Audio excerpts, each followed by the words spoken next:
Hi, it's Jay Brown here with the Northwest Tattoo Museum, and I'm going to show you the finer points of cutting an acetate stencil. So here we go. Okay, now one of the first things that you're going to need in order to do an acetate stencil is a design sheet, a flash sheet that each design needed a acetate stencil for in order to have those available so the stencils can be put on the skin and the tattoo done from there. So what we're going to do is we're going to start out with this design right here. It's from a painless nail sheet from the 1950s. Great dagger design. In fact, I just tattooed that today. So this is the one we'll be working with right here. So there's a few things that are necessary for acetate stencils. One is powder, and we're not going to use that right now because it's really not pertinent until we get to doing stencil rubbings. So the two most important parts is the acetate itself, and then you'll need a pen vise or a scribe of some sort. And then beyond that, you need the design. And what I've done is I've made a line drawing of the design just so we can make it a little bit easier to go through this whole process and so you can see it. Okay, now, so what I've done now is I've actually taped the acetate to the copy of the stencil that I have here, and we're just going to go ahead and start cutting that acetate with the scribe. I always like to start at the bottom and kind of work my way up just like you would with a regular tattoo. Just getting warmed up here with a few of the lines. And as you can tell, it cuts in there pretty nicely. When I first started tattooing, I had to cut a ton of these babies for the guy who taught me to replace all the old ones that he had. So it was quite a deal. Can you imagine taking and making a cutting for every tattoo that you did? Every design that you had on your wall, every custom design that you did, you'd have to do one of these acetate stencils for before the thermofax machine came along. So it was a little more to it than there is today. Here we are a little further along, making cuts.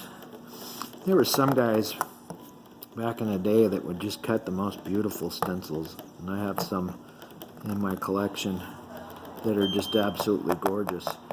And then other people were a little rougher. Today this is a little bit rougher because well, I haven't done this in quite some time, so we're just moving right along, making the cuts.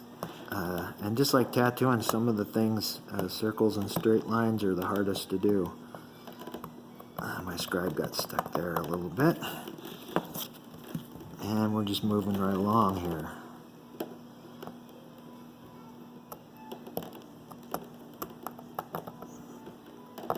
Sometimes that scribe will get away from you a little bit, but stencils, even like they are today, are just kind of a guideline, not a definitive. Well, if you're an artist, they aren't. So now we're just finishing up the last bits here of the stencil on the star. Just like tattooing, sometimes things can be a little bit of a bugger. Circles and straight lines are a lot harder with a stencil cutter than they are tattooing, that's for sure. Okay, so there's that, and we're pretty much done with the acetate. It's all cut, and we're going to peel that back piece off. And I did pretty good for not cutting an acetate for some time. Now, what you have next is you've got a bunch of scoring, and I don't know if it's able to see it there, but you got a bunch of crud and whatnot on there that has to be removed. And with that, what I use is this part of the scribe here, and I just kind of, you go across the actual acetate here like this, and it's what I call deburring. You know, you're just getting all the rest of the crud off of the acetate so that it's not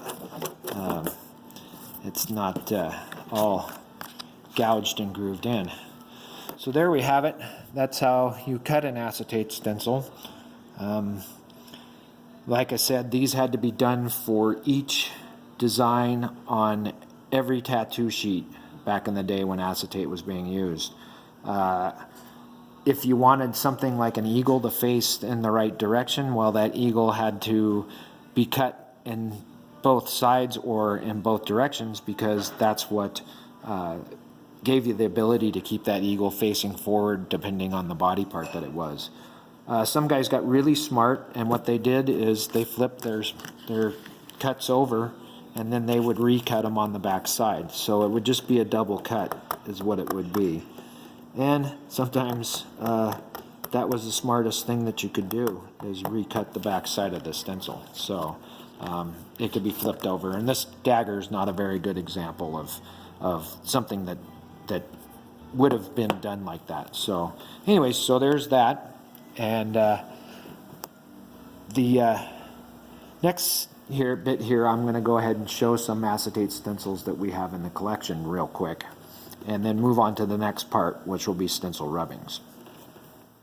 Here at the museum, we have a section here of acetate stencils, and so what I'm going to do is show some of those babies off. Just a real quick look at some of these different acetates from different tattooers over time. Everybody had a different look to their stencils. Some were on older acetate than others, and you could tell some guys had a real way with it, some others, not so much. This is a double cut right here by Professor Rex Bennett, and it's a real interesting one because it's got a hole in it, and that hole was used for hanging the stencil on a pegboard. There's a few more neat ones here. The Schlitz malt liquor bowl, which a lot of people don't know that was what that was. We got a Sailor Jerry one right here. It's kind of neat. And then we'll just kind of scroll down, and I'll show you a few more of these others. This is one I really dig, the hinge. The hinge is a neat one. I really like that stencil in particular. I'm going to go over here to a couple of old ones, and then we'll get back to getting you ready for the next part. And there we go. There's a beauty right there. Isn't she gorgeous?